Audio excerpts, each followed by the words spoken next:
পবিত্র কোরআন কারীমের ভিতরে ঘোষণা দিয়েছেন, যারা আল্লাহর কথা, নবীজির কথা দিনের কান লাগায়া মঞ্চে বসে, ওলামায়ে কেরামের সামনে বসে, কোরআন ওয়ালার সামনে বসে কোরআনের কথা শুনতে চায়, আল্লাহ রাব্বুল আলামিন তাদেরকে জমিনে হেদায়েত নামক মহাদৌলত দান করে।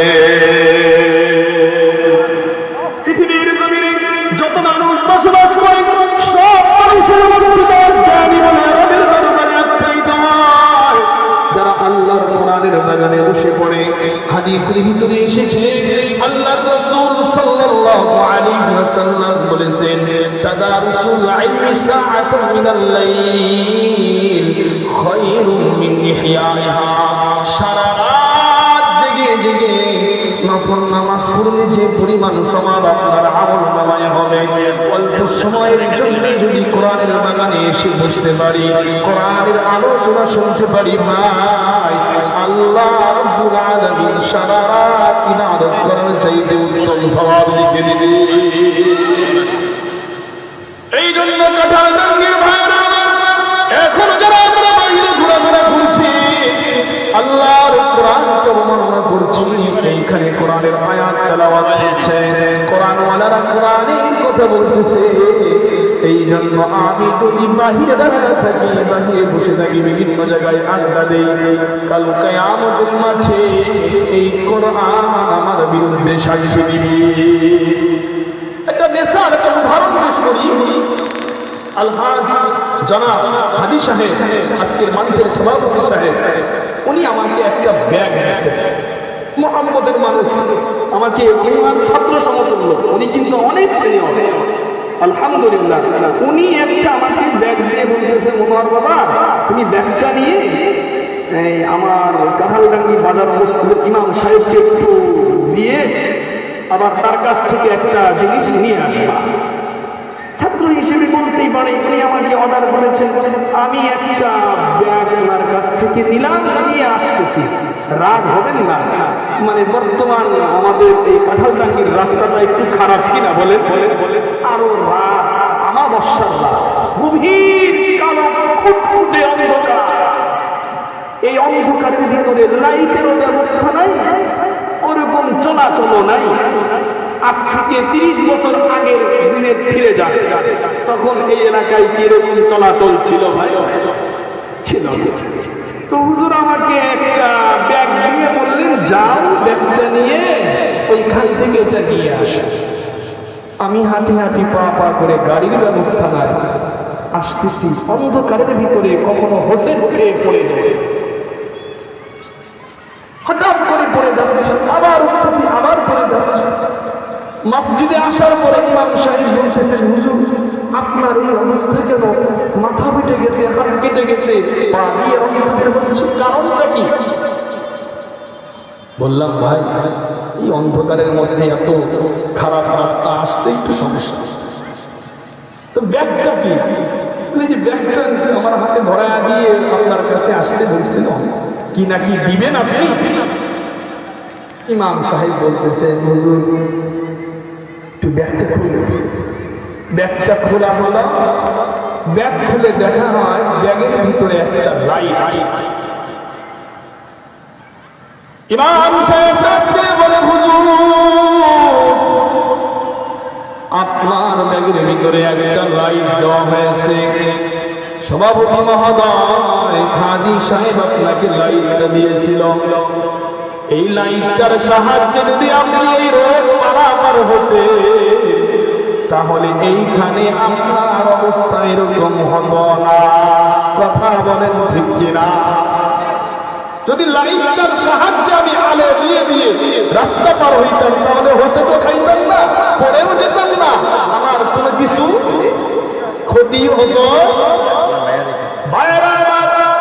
উদাহরণ যদি বুঝে আসে, গভীর মনোযোগ কামনা করছি, আল্লাহ রাব্বুল আলামিন আমাকে আপনাকে, আমার আপনার এই অন্ধকার জীবনের চলন কিভাবে হবে, আমি আপনি এই জীবনে কিভাবে আমার জীবনটাকে পরিচালনা করব, এই অন্ধকার সমাজের মধ্যে আমি কিভাবে চলব, আল্লাহ রাব্বুল আলামিন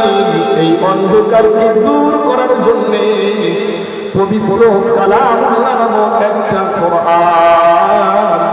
ব্যাগের ভিতরে চেন দিয়া সুন্দর করে মলাট করিয়া লাউহে মাহফুজ থেকে আমাদের প্রত্যেকের কাছে দিয়েছে।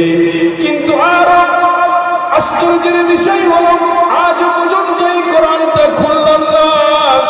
এই কোরআন না খোলার কারণে, এই কোরআনের আলোতে আমি আর আপনি দুনিয়াতে না চলার কারণে কখনো হাসর খেয়ে পড়ে যাইতেছি, কখনো এদিক হয়ে বলতেছি, কখনো ওই দিক হয়ে বলতেছি।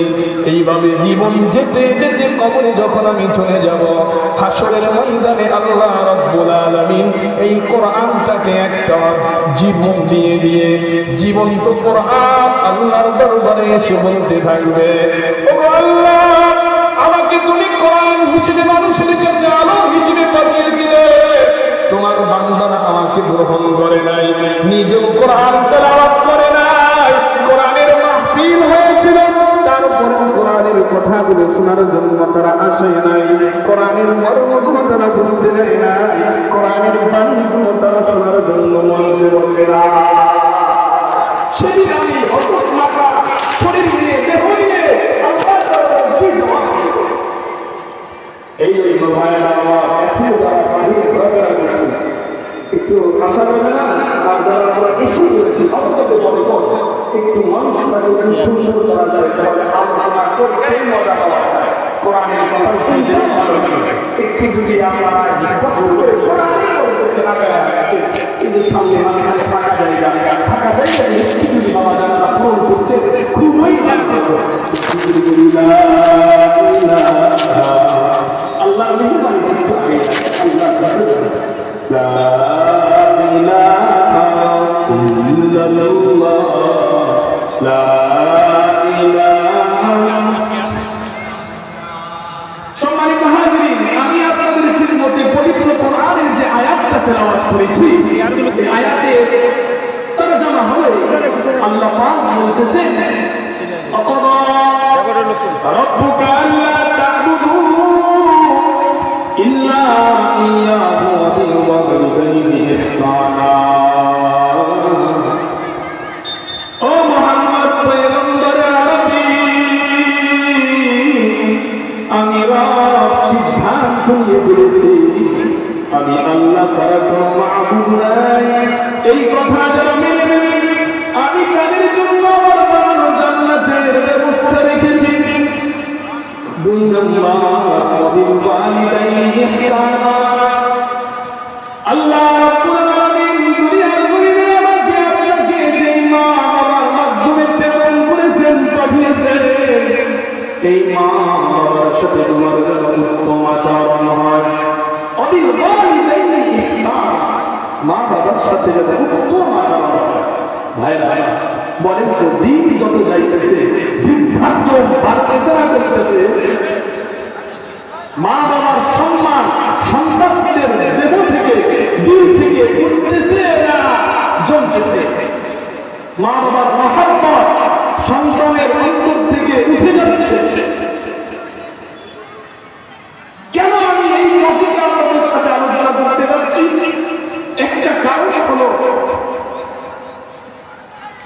অল্প সময়ের ভিতরে বুঝাইতে চাই।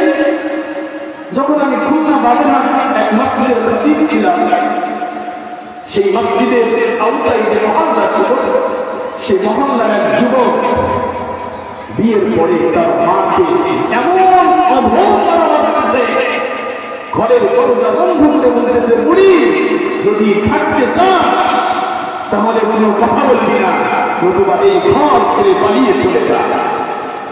এই দৃশ্য দেখেছি,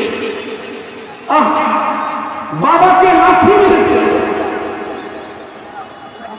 আপনাদের এলাকায় হয়তো নাই, বিভিন্ন জায়গায় নিউজ আসতেছে, মা বাবার কোনো কদর নাই, মা বাবা বর্তমান সমাজে যেন অবহেলিত,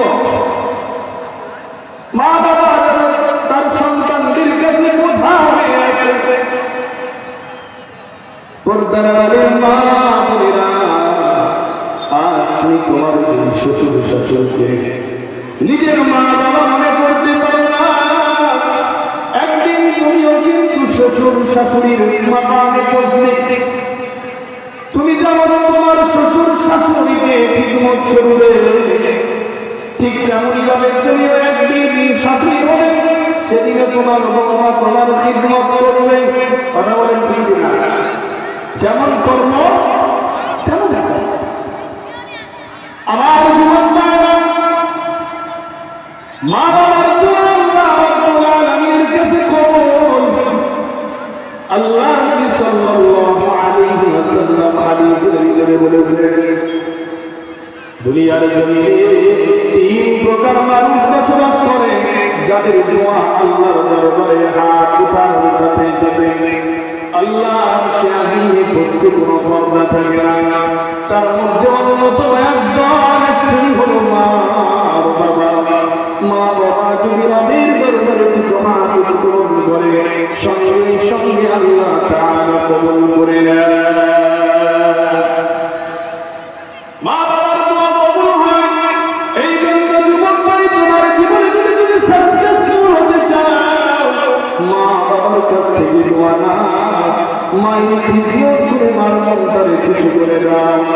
আল্লাহ নবী সাল্লাল্লাহু আলাইহি ওয়াসাল্লাম যে সাহাবীরা জিজ্ঞাসা করলেন, ইয়া রাসূলুল্লাহ, ইয়া হাবিবাল্লাহ, মা বাবার হক কি? আল্লাহর রাসূল সাল্লাল্লাহু আলাইহি ওয়াসাল্লাম বললেন, ও আমার সাহাবীরা, তোমার মা তোমার বাবা জান্নাতে যাওয়ার দুইটা দরজা, কিংবা তোমার মা বাবা তোমার জন্য জাহান্নামে যাওয়ার দুইটা দরজা। অর্থাৎ মা বাবার খিদমত করে খুশি করতে পারলে জান্নাত, মা বাবার খিদমত না করে, মা বাবাকে কষ্ট দিলে, মা বাবার আচরণে, মা বাবার সাথে খারাপ ব্যবহার করার কারণে, মা বাবার মনে আঘাত দেওয়ার কারণে তোমার জন্য ছিল স্থায়ী জাহান্নাম। ভাইরা, আল্লাহ নবী মুসা পয়গম্বর আলাইহিস সালাতু ওয়াস সালাম আল্লাহ তাআলার ওহীর মাধ্যমে জানতে পারলেন তার সাথে একজন বান্দা জান্নাতে থাকবে। প্রসিদ্ধ ঘটনা মুযাকারার নিয়তে শুনতে লাগে। মুসা পয়গম্বর আল্লাহ পাকের কাছে গিয়ে বললেন, আল্লাহ, যেই মানুষটা জান্নাতের ভিতরে আমি মুসার সাথে বাসিন্দা হবে, আমি মুসার সাথে বসবাস করবে, ওই জান্নাতি মানুষটাকে আমি দেখতে চাই। আল্লাহ রাব্বুল আলামিন পরিচয় দিয়ে দিলেন, অমুক দোকানে সে গোস্ত বিক্রি করে কষায়, যাও তুমি তার কাছে তার পরিচয়টা স্পষ্ট করে নিয়ে নাও। পয়গম্বর মুসা সব কাছে দিয়ে সেই দোকানদার গোস্ত বিক্রেতার কাছে গিয়ে সকাল থেকে সন্ধ্যা পর্যন্ত তার কর্মকাণ্ড কি কি তা দেখতেছে। মুসা পয়গম্বর লক্ষ্য করলেন, সারাদিন এই গোস্ত বিক্রেতা গোস্ত বিক্রি করতেছেন, কিন্তু ভালো ভালো গোস্তগুলো একটা আলাদা পলিথিনের ভিতরে ঢুকাইতেছে, পলিথিনের ভিতরে আলাদা করে রাখতেছে। পয়গম্বর মুসা আলাইহিস সালাতু ওয়াস সালাম নিজের পরিচয়টাকে গোপন করে কসাইকে দিয়ে বলতেছে, হে গোস্ত বিক্রেতা ভাই, আমি মুসাফির, তোমার কাছে এসেছিলাম। পয়গম্বর মুসার চেহারা দেখে তিনি ভেবে নিলেন আল্লাহ পাকের কোন আল্লাহর ওলি বুজুর্গ বান্দা। তিনি ভাবেন না ইনি হলেন মুসা, আমি তাকে জানেন না, চিনেন না, বুঝতেও পারেন না। পয়গম্বর মুসা আলাইহিস সালাম ডাক দিয়ে বললেন, গোস্ত বিক্রেতা ভাই, তোমার ঘরের মেহমান হতে চাই। গোস্ত বিক্রেতা ভাই বললেন, মেহমান তো আমার জন্য নিয়ামত, আমরা মেহমান আসলে পালাই, কিন্তু পয়গম্বর মুসা তিনি মেহমান হলেন। আর এই জামানার মানুষের ভিতরে মেহমানের কি তাজিম ছিল, তিনি বলতেছেন যে মেহমান আসলে একটা ফেরেশতা আসে, মেহমান মেজবানের বাড়িতে যখন ঢুকে ফেরেশতাও ঢুকে, ওই জায়গায় ফেরেশতা বসে রবের কাছে মেজবানের জন্য বরকতের দোয়া করতে থাকে। قال رسول الله صلى الله عليه وسلم, من كان يؤمن بالله واليوم الآخر فليكرم ضيفه। আল্লাহ এবং তার প্রেরণাকে যারা বিশ্বাস করে লক্ষ্য করে দেখলেন মূসা আলাইহিস সালাম ভালো করে লক্ষ্য করে দেখতেছে সেই ভালো ভালো বস্তুগুলো যে পরিধির ভিতরে ময়দা আটকা ছিল সেই গোস্তের পরিধিটাকে এই কষাই গোস্ত বিক্রেতা নিয়ে মেহমানকে তাজিম করার জন্য হাত ধরে বাড়ির দিকে রওনা হয়েছে। বলছে আপনি যেহেতু মুসাফির ভাই চলেন আমার সাথে আমার বাড়িতে আজকে আপনি রাত্রি যাপন করবেন, আমার ঘরে আপনি আজকে মেহমান হবেন। মুসা কালিমুল্লাহ তার কথাই গ্রহণ করে তার দাওয়াতে গ্রহণ করে চলে গেলেন তার বাড়িতে। প্রতিমধ্যে বাড়ির পাশে কবরস্থানের পাশে দাঁড়ায় মুসাফিরকে ডাকিয়ে বলে ভাই মুসাফির এই কবরস্থানে আমার বাবা নিয়ে আসে ভাই আপনি মুসাফির আপনার দোয়া আল্লাহর কাছে কবুল। আমি প্রতিনিয়ত আমার বাবার কবর জিয়ারত করার উদ্দেশ্যে এই কবরস্থানে দাঁড়ায় যা যা জানি তা করে আমাদের কাছে দোয়া করে দিয়ে ও মুসা করে ভাই ও মুসাফির আপনি একটু আল্লাহর কাছে আমার বাবার জন্য দোয়া করে। এই মানুষের ভিতরে মা নাই বাবা নাই এমন সন্তান আছে না নাই? কার কার মা বাবা নাই? আল্লাহকে দেখা আল্লাহ আমারও কিন্তু মা দুনিয়ার জমিনে ভাইরা আল্লাহর নবী আল্লাহর নবী সাল্লাল্লাহু আলাইহি ওয়াসাল্লাম বলেছেন যার বাবা নাই যার মা নাই সেই সন্তান যদি প্রত্যেক জুমার দিন কবরস্থানে যাইয়া মা বাবার জন্য দোয়া করে কিংবা যেখানে বসে হোক যেই জায়গা থেকে হোক দোকান থেকে হোক মসজিদ থেকে হোক বাড়ি থেকে হোক কিছু তেলাওয়াত করে মা বাবার জন্য সওয়াবের কাজ করে আল্লাহ সাল্লাল্লাহু আলাইহি ওয়াসাল্লাম বলেন আল্লাহ পাক তাকে দুইটা পুরস্কার দান করবেন। এক নম্বর পুরস্কার ওই সন্তানের জীবনের সমস্ত গুনাহ খাতা মাফ করে দিবেন। দুই নম্বর পুরস্কার ওই সন্তানকে নেককার সন্তান হিসেবে কবুল করবেন। মুসা কালিমুল্লাহর যুগের মেহমান গোস্ত বিক্রেতা সেই কথাই নাই মুসাফিরকে ডাকিয়ে বলতেছেন ভাই মুসাফির দোয়া করেন। আল্লাহ নবী মুসা নিজের পরিচয় গোপন করে মুসাফিরের ভেজ নিয়ে আল্লাহ পাকের কাছে তার বাবার জন্য দোয়া করলেন। এবার মুসা কালিমুল্লাহকে হাতে করে নিয়ে মেজবান সেই কষাই গোস্ত বিক্রেতা বাড়ির দিকে রওনা হলেন। বাড়ির আঙ্গিনায় সুন্দর করে বসার ব্যবস্থা করে মেহমানকে বসতে দিলেন। মেহমানের কাছ থেকে অনুমতি নিলেন। এবার